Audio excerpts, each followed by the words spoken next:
जिन धर्म की प्रभावना करने के लिए अग्रणी होना चाहिए। जैसे बेटी की शादी में 2 करोड़ खर्च करते करते चेयरमैन साहब 10 करोड़ लगा देते हैं, वो कहते भाई बेटी का पुण्य है। और पंच कल्याणक प्रतिष्ठा होती तो कहते पैसे बचा लो। कि पंच कल्याणक प्रतिष्ठा भगवान नेमिनाथ का होने जा रहा है और ऐसे पावन क्षणों में प्रत्येक व्यक्ति को पुण्य अर्जन करने के लिए एक ऐसा खुला निमंत्रण है कि कुटिया से लेकर राजभवन तक का व्यक्ति इसमें सम्मिलित होकर तमाम जाति मतभेदों को विस्मृत करके मानव जाति का इंसान नेमिनाथ भगवान के पंच कल्याणक में शरीक हो। और इसके लिए ध्वजारोहण का एक महत्वपूर्ण स्थान है। ध्वजा के माध्यम से संपूर्ण कार्यक्रम की सफलता असफलता का जायजा लिया जाता है। मैं आपसे बताना चाहता हूं, जैन दर्शन में 10 प्रकार की पताकाओं का उल्लेख मिलता है। माला मृगेंद्र कमलावर वैनतेया, मातंग गोपति रथांग मयूर हंसा, यस्य ध्वजा व्यजनो गुभिने विभाति, तस्मै नमस्ते त्रिभुवन प्रभवे जिनाय।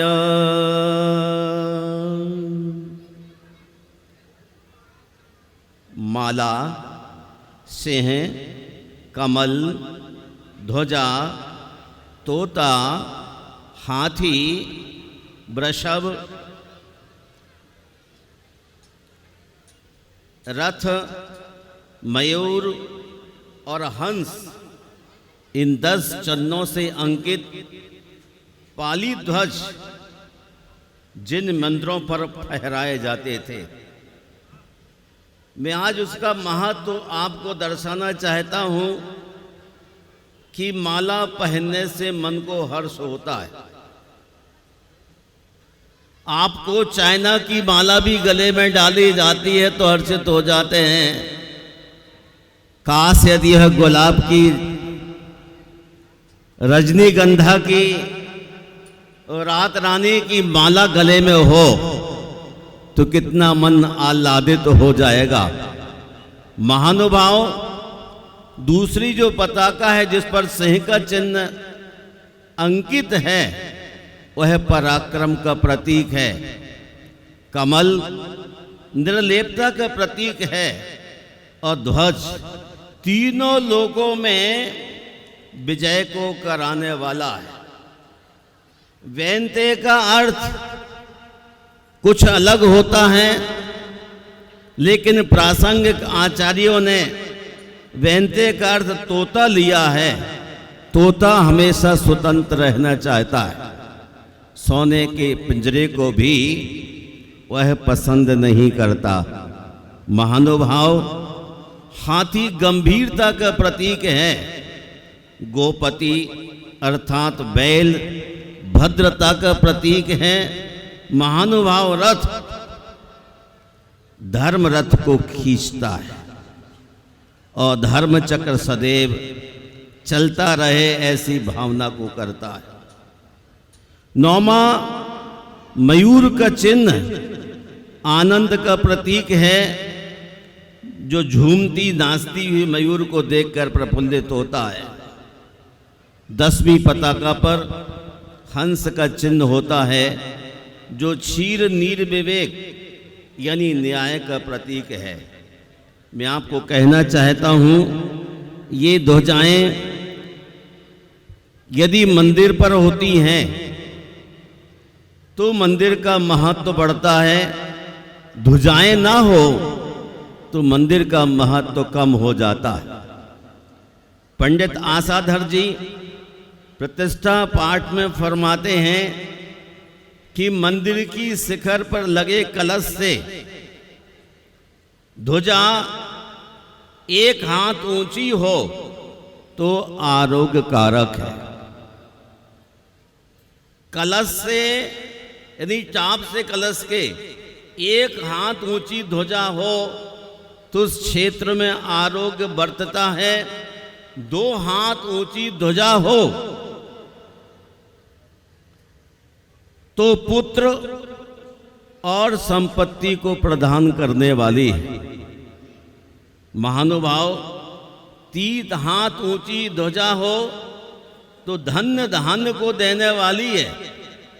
4 हाथ ऊंची कलश से ध्वजा हो तो राजा की वृद्धि को करने वाली है, और 5 हाथ ऊंची ध्वजा हो तो सुभिक्ष और राष्ट्र की वृद्धि करने वाली है। इसलिए आप समझिए, जहां जिन मंदिर का निर्माण होता है और ध्वजा लगाई जाती है, उस क्षेत्र में रहने वाले व्यक्ति का हर तरह से प्रमोशन देखा जाता है। पार्श्वनाथ चरित्र में विभूश्री धर जी का कहना है कि राजा अनंगपाल के प्रधानमंत्री नटतल शाह ने तीर्थंकर विषवदेव का एक अति मनोज्ञ दिगंबर जैन शिखरयुक्त मंदिर का निर्माण कराया था। उसके पंच कल्याणक भी कराए। मंदिर पर महाध्वजा फहराई जिसमें 5 वर्ण थे। उनमें प्रवेश कर उन्होंने मन से भक्ति पूर्वक प्रणाम किया, मानो साक्षात भगवान पार्श्वनाथ के चिन्ह को ही नमन किया। 5 तीर्थंकरों के 5 रंग हैं और 5 ये रंग जो ध्वजा में अंकित किए जाते हैं, महानुभाव ये इसलिए स्वीकार किए जाते हैं। कुंद श्रावकाचार्य में कहते हैं कि ध्वजा से रहित मंदिर में पूजन, होम, यज्ञ आदि करना सर्वथा व्यर्थ है। आप तांबे और पीतल की पताकाएं लगा करके उन्हें स्थिर कर देते हैं। ये पताकाएं जब फहराती रहती हैं तभी आपके जीवन का प्रमोशन दिखलाई पड़ता है। महानुभाव,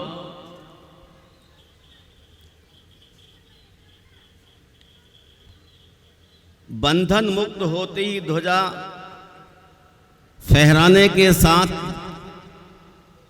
यदि पूर्व दिशा की ओर जाती है तो वहां रहने वाले व्यक्तियों की संपूर्ण कामनाएं पूर्ण हो जाती हैं।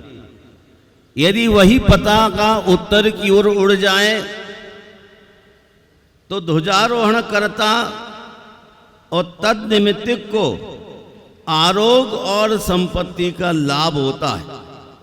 पश्चिम दिशा की ओर ध्वजा यदि फहराई जाती है या वायव्य दिशा की ओर ध्वजा फहराई जाती है तो निश्चित ही प्रतिष्ठा में वर्षा होने वाली है। ईशान दिशागत ध्वजा यद्यपि शुभ कारक होती है, तथापि वायु वेग से विदिशाओं में या दक्षिण की ओर या आग्नेय नैऋत्य की ओर दिशा जा रही हो पताका, तो मनुष्य को शांति कर्म करना चाहिए। आज पंडाल के भीतर आपने ध्वजा का आरोहण किया, खुले वातावरण में जब करते हैं तो उससे स्पष्ट हो जाता है कि संपूर्ण प्रतिष्ठा कैसी होगी। लेकिन मेरा मन इस बात के लिए एग्री करता है कि कैथवाड़ा की पंच कल्याणक प्रतिष्ठा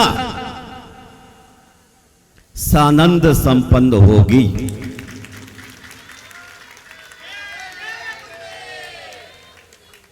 पंडाल के अंदर अलबत्ता ध्वजा लगाई है आपने, लेकिन मेरा मन इस बात को कहता है कि शांति पूर्वक हम इस आयोजन के लिए सफल करेंगे। महानुभाव, हम संक्षेप में आज इतना ही कहना चाहते हैं। विश्वकर्मा दर्पण कहता है ध्वजा विभूति बढ़ाई। जो आदमी ध्वजा फहराता है उसकी विभूति बढ़ती है। विभूति समझ गए? धन धान्य की वृद्धि होती है। इसलिए पवन बाबू ने सिद्ध क्षेत्र कुंडलपुर में ध्वजा फहराने का निर्णय लिया और कैतबाड़ा में भी ध्वजा फहराने का भाव बनाया। विभूति की वृद्धि चाहते हैं ये महानुभाव। जिस व्यक्ति को विभूति चाहिए वो ध्वजारोहण करने के लिए अग्रणी रहे। इतना ही नहीं, ध्वज का आरोहण गति सूचक है। इसे ऐसा समझिए जीवन चेतना को जागृत करना। सोए आदमी को जगाने का काम ध्वजा ने किया है। ध्वजा लहर लहर फहराती है। वैसे ही मंद बुद्धि वाले या अवसाद में डूबे लोगों के लिए ध्वजा चेतना का कार्य करती है। बहुत सारी ध्वजाओं पर मैं आपसे जिक्र कर सकता हूँ, लेकिन आज संक्षेप में, क्योंकि आपने अन्य क्रिया में बहुत समय ले लिया। मैं आप सबके मंगल की कामना करता हूँ। वो चाहता हूँ जो आप मंदिर बनाने जा रहे हैं या बन गया है उस पर आप ध्वजा फहराएं, तो तांबे की जगह वस्त्र की ध्वजा फहराना। आप सोचते हैं 6 महीने में फट जाएगी, कौन चढ़ाएगा?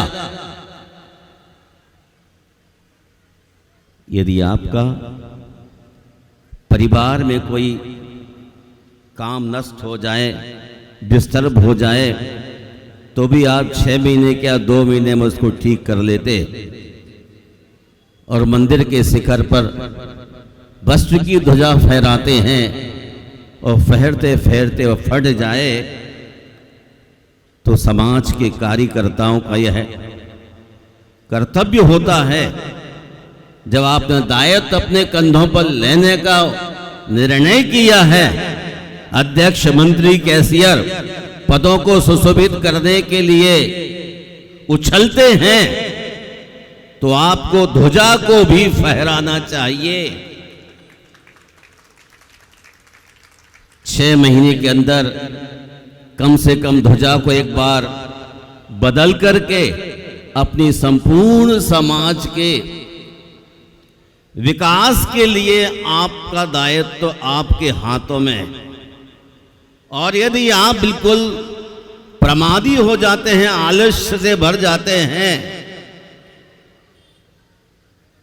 तो जितना पुण्य आपको मिलना चाहिए उससे पाप भी आपको मिलता है। या पदों से आप बेदखल हो जाएं, चिपके ना रहें और पदों पर रहते हैं, तो पताका फहरा करके संपूर्ण आसपास रहने वाले लोगों के जनजीवन को उत्थान की ओर ले जाने का आपको प्रकाशित करना चाहिए। मैं पुनः आपके मंगल की कामना करता हूं और विद्वान सुधीर जी को आशीर्वाद देता हूं कि वो अनुशासन पूर्वक यहां पर पंच कल्याणक प्रतिष्ठा में सक्रियता बरतें, क्योंकि जमुना पार है और यहां बरसात में जैसे बाढ़ आती है ऐसे भक्ति की बाढ़ आती है। भाई साहब कहते हैं पंडाल, ये पंडाल क्या है? जैसे छोटी सी पान पराग की पुड़िया होती है, इतना सा तो पंडाल है, ये तो चुटकी में भरने वाला है। आप देखेंगे कल होते होते इसमें कोई स्थान नहीं दिखाई देगा, और फिर आप कहेंगे मैंने गलत किया यहाँ करके, कोई बड़े प्रांगण में कर लेते, लेकिन कार्यकारिणी कहते नहीं मेरी तो औकात ही नहीं, मैं कुछ नहीं कर पाऊंगा। अरे ससरे तुम छोड़ देते, फिर सारा मेरे सिर पर कर देते। भले पैरों में दर्द है, लेकिन आप चाहते कमान मेरे ही हाथ में बनी रहे। उम्र भर कमान साधते हैं, लेकिन जिन धर्म की प्रभावना करने में आप पीछे रहने वाले लोग हैं, जिन धर्म की प्रभावना करने के लिए अग्रणी होना चाहिए, जैसे बेटी की शादी में 2 करोड़ खर्च करते करते चेयरमैन साहब 10 करोड़ लगा देते हैं, वो कहते भाई बेटी का पुण्य है, और पंच कल्याणक प्रतिष्ठा होती तो कहते पैसे बचा लो, पैसे बचा लो। अरे बीरन सोनी साहब यदि दान कर रहे हैं तो प्रतिष्ठा को चारों दिशाओं में प्रकाशित करने के लिए, पवन बाबू यदि कुछ दान करते हैं तो चाहते प्रतिष्ठा ऐसी हो कि दूर दूर के लोग जाने। आप कोई हाथ छोटा मत करना, यदि हाथ छोटा करेंगे तो आप हमेशा ही छोटा रहेंगे। आप बड़े होना चाहते हैं ना, बोलो बड़े होना चाहते हैं? जब बड़े होना चाहते हैं, यहां से आवाज नहीं आई कोई भी, यही तो सारा मामला खराब हो रहा है। बड़े होना चाहते हैं तो जिन धर्म की प्रभावना के लिए आदमी को जितना जो करने की स्थिति है कर डालना चाहिए, यहां आदमी को लालच नहीं करना चाहिए। जब बेटी के विवाह में लालच नहीं करते हैं तो तीर्थंकर नेमिनाथ भगवान की प्रतिष्ठा में 4 कदम आगे रहना, लाभ लाभ तुम्हारा है ना। घाटा हो जाए तो जिम्मेदार मैं रहूंगा। ये तो ऐसे लोग हैं कि थैली भर दो, थैली भर दो, थैली भर दो। मैं कहता भाई 9 दास 2 प्रॉफिट में बड़ी अच्छी पूजा हो जाए तो भी ठीक है। लालच को दूर कर देना, और कोई भी आदमी किंतु परंतु मत करना। आप श्रीफल चढ़ा के गए हैं, आज तय कर चुके हैं कि बहुत अच्छी तरह से प्रतिष्ठा होनी है, इसलिए अब आपके लिए शांत, अति शांत रहते हुए जिन धर्म की प्रभावना जैसे भी हो, अपने तमाम मित्रों के लिए, साथियों के लिए, पड़ोसियों के लिए, और पड़ोस में ब्रह्मपुरी, गौतमपुरी, शास्त्री पार्क और एक और जैन नगर आदि आदि के तमाम लोग यहाँ इकट्ठे हो रहे हैं। इन सबके मंगल की कामना करता हूँ और चाहता हूँ आप सबके वृद्धि हो और आप भी धर्म की प्रभावना में आगे बढ़ें। अर्थात जैसे आचार्य भगवान विद्यासागर महाराज के पास ब्रह्मचर्य ले के लोग अपने जीवन को सार्थक बनाने में गतिबद्ध हो रहे हैं, प्रगतिशील हो रहे हैं, वैसे दिल्ली वाले भी थोड़े ब्रह्मचर्य का संकल्प बढ़ाने के लिए गतिशील हों और दीक्षा लेकर के आत्म कल्याण करें, साथ ही अपने कल्याण करते हुए औरों के जीवन को भी यशस्वी बनाने का प्रयास करें। जय बोलिए नेमिनाथ भगवान की।